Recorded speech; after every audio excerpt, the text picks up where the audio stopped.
All right, so today we're going to talk about copyright information. Copyright is if you are able to use it, what you're supposed to use legally and illegally, and the kind of issues that we have. I sent you to this site so that you can look at some copyright issues. Here is the site. It's on Edmodo 2. What things can I legally include in a report, presentation, or movie? If you click on the link, it takes you to some guidelines. Oh, here we go. Here's some things that you can do. Writing from a book or magazine, you can use up to 1,000 words, but not more than 10% of the book or the article. That's a lot for you all because you all are middle schoolers, so you wouldn't want to use that much anyway. But that also takes into consideration you can't copy an entire article and cite it. The article said, and then copy it, and that's your resource. You have to take things from it, not use the whole thing. If you're using poems, there are different things to look at for poems, pictures or drawings. And this is a big one. You can't change them. You know, we've talked about fake pictures and things like that. People didn't have rights to do those things. They got away with it. But we're trying to look at things ethically. Videos up to 3 minutes. Music up to 30 seconds, but no more than 10% of a recording. So if you're trying to use songs that you like, you have to use 30 seconds or less, and that's if your song is a longer song. If it's a short song, you can't even use that much because it has to be 10% or less, okay? So think about those things. If you can't change the music in a major way legally. Now, do people do it? Yes, but it's not legal. Yes. But you can get them from iTunes, right?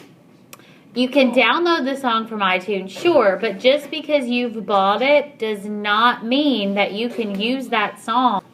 So just because you buy it from iTunes does not mean that you can do whatever you want with it, okay? So you have to give credit to your source as well with the fair use, and then you have to have it in your bibliography. So those are some things to keep in mind. What is copyright? It's a big thing. It's a law, okay? Fair use has to do with people being able to use it, educational things. But sometimes we say, oh, it's a school doing it, so it's educational. But they're not really educational, okay? If you're not using it for an instructional purpose or for learning experience, just because you're using it in school doesn't make a difference, okay? Do you have to follow? If you get permission, written permission, then you can use it and it's legal, but it's hard to get written permission from some people, the things you want to use. If you create something, you don't want people to be able to take it and use it, so you can copyright your own stuff and you can register that. So think about those types of things as well as you're going through. So we're going to watch some videos. This is a copyright video, and it talks a lot about music.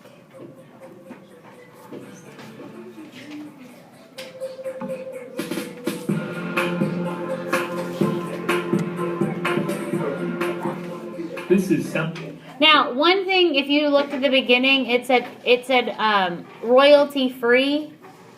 That does not mean that the music is necessarily free. Royalty free means that there are no copyright issues. Okay?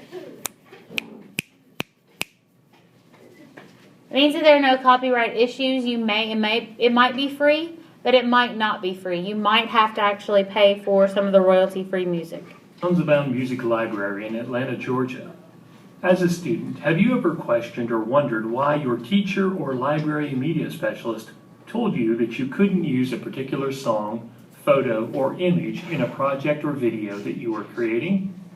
There's a reason, and that reason is to protect you, your family, and your school from being sued for copyright infringement. As we travel around the country, we hear many students say, "I won't get caught," or "they won't find out about me." However, the songs, photos, and videos you use are traceable or trackable with a digital footprint, resulting in many students, parents, and schools being found guilty in court.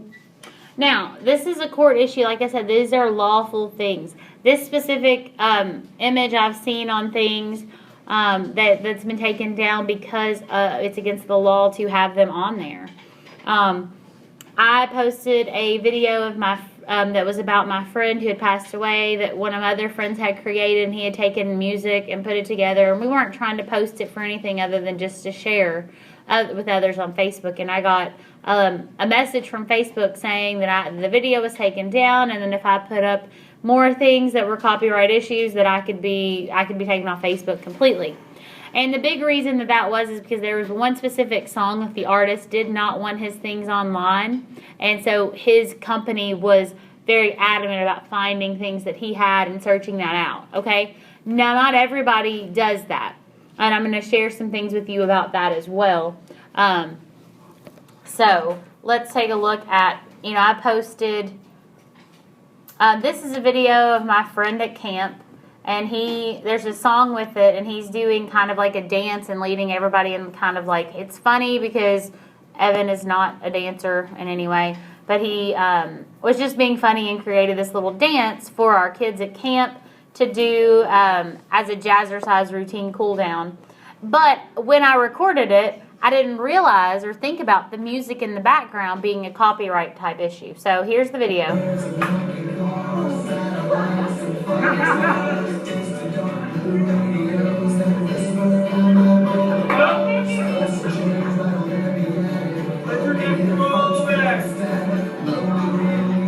Now, he's really making fun of me because I did a lot of this stuff, and he watched like what I did to try to make fun of it, and it was really funny, and we all liked it. And in the middle of it, after I posted it, I got this thing from Facebook saying, hey, or from YouTube saying, hey, this song is in your recording. Do you acknowledge that? And it told me you can acknowledge it, and I was like, well, yeah, I acknowledge it, but I didn't know if there were any kind of issues that I would have with it. I have since found out that, it doesn't seem like that Skillet has a problem with me sharing that, but some of them can be taken down because of it. But I acknowledge a third-party source. And like I said, I didn't even think about it. I did put up another one that, again, it was background music, and they picked it up, and it was Party Rock Anthem from LMFAO. And I got it, and it could have been because I was in a different country when I posted it, but I was getting all kinds of different notifications about it. And so I just took that video down completely because it was kind of becoming an issue for me. So let's go back and finish watching this video. This happens more than we are aware of due to non-disclosure statements. In fact, a school district in North Carolina was sued for $30 million for using popular music in their morning news broadcasts and various school-related videos. During the investigation, the authorities found one student who also illegally used many of those songs and sued her and her parents for a little over $3 million. Now, if you heard that, she downloaded songs illegally, and they found it out and decided to prosecute her for that. What? No, prosecute means take to court. Oh.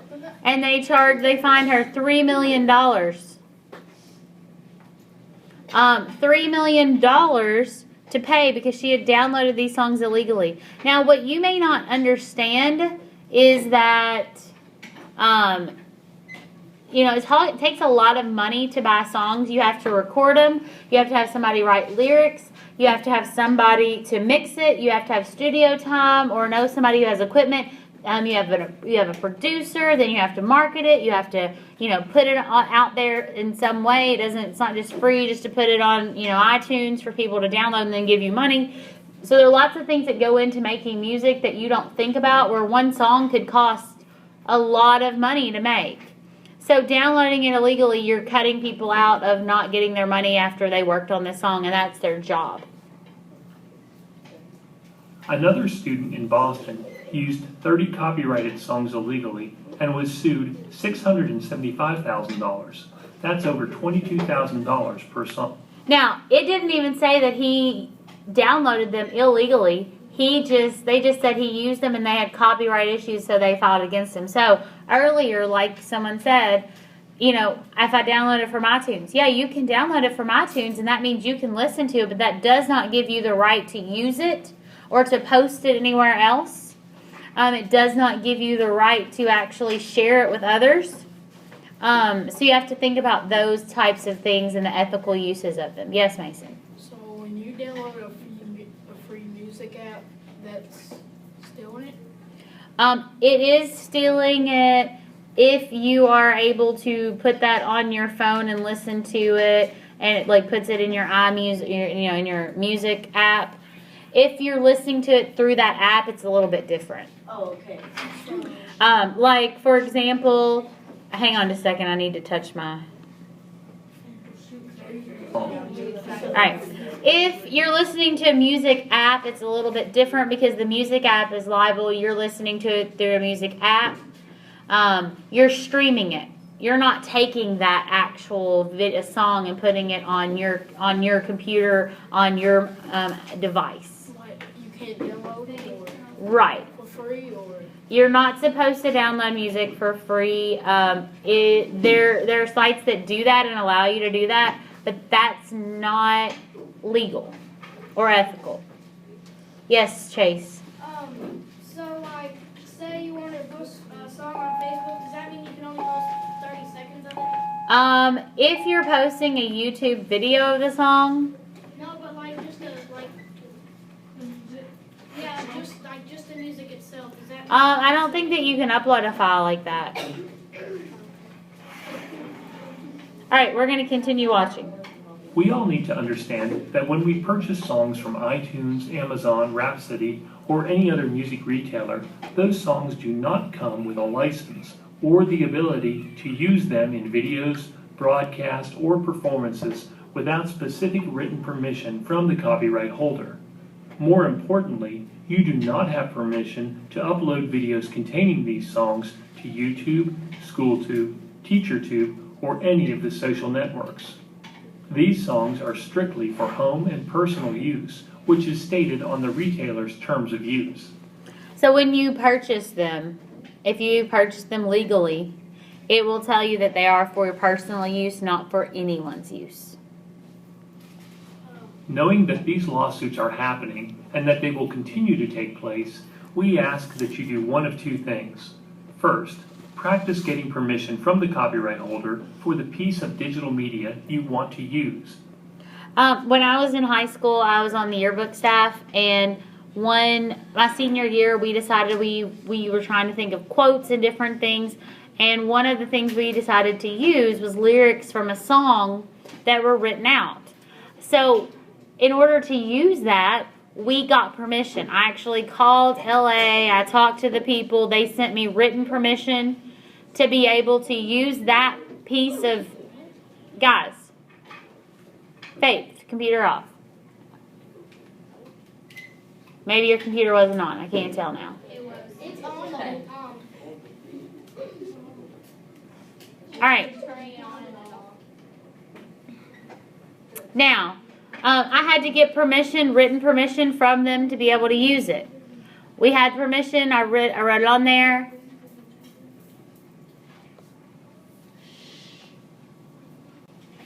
Alright, so I had to get permission, written permission, and we had to put the permission in there to use the lyrics.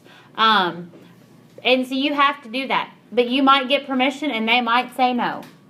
This process has become easier thanks to the internet. Or secondly, use the copyright compliant resources that your school, district, region, or state provides. And that's what he's talking about, like having a place where you can download things that are royalty free that you have permission to use. Using one of these processes will protect you and your school, prepare you for your continued education, and ultimately your career choice. If you have any questions about copyright or copyright law, please check out copyright.gov or contact us at info@soundsabound.com and we'll point you in the right direction. We wish you all the best in being ethical and honest in your copyright initiative. Alright, so that was just one particular one that they were kind of talking about. This specific brand. Sounds Abound is the brand. So we're going to stop there for today. That's not your bell. Guys, if you could stop talking and moving while I'm talking, that would be awesome. So go back, make sure that you have finished your stuff, and we're going to talk more about copyright tomorrow.